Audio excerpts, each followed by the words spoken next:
It includes rallies in 6 states over the next 3 days. Tony? Weijia, thank you very much. In fact, Joe Biden and President Trump both have ambitious plans to get their messages out in the last week before Election Day. Both are heavily focused on battleground states as well.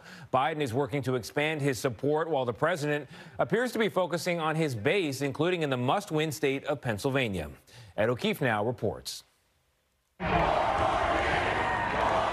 you very much. President Trump made 3 stops in Pennsylvania on Monday, a state he needs to win again in order to win the White House. Down 7 points to Joe Biden, the president made yet another explicit appeal to the state's suburban female voters. They'll confiscate your guns, terminate religious liberty, and destroy the suburbs. Women of the suburbs, you must love me, I can tell you. And the president slammed his opponent. This election is a choice between a Trump super recovery or a Biden super depression. But Biden struck back in a surprise visit to suburban Philadelphia. The bottom line is Donald Trump is the worst possible president, the worst possible person to try to lead us through this pandemic. As the president made multiple stops in Pennsylvania and is traveling far more frequently, Biden faced questions about his lighter travel schedule.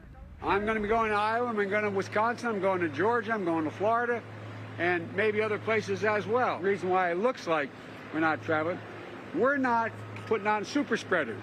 Meanwhile, as the Trump campaign pushes to increase support among African Americans, the president's son-in-law and top advisor Jared Kushner is facing criticism for seeming to suggest that black Americans don't want to succeed. One thing we've seen in a lot of the black community, which is mostly Democrat, is that President Trump's policies are the policies that can help people break out of the problems that they're complaining about, but he can't want them to be successful more than they want to be successful. The White House said the comments were being taken out of context. As you heard Biden say there, he's headed to Georgia today for what his campaign says is another speech on the topic of national unity. The fact that he's in Georgia at all is a signal that Democrats believe they can win back the Peach State for the first time since 1992.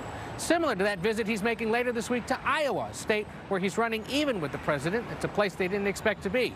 His running mate Kamala Harris heads later this week to Arizona and then Texas, 2 other Republican-leaning states.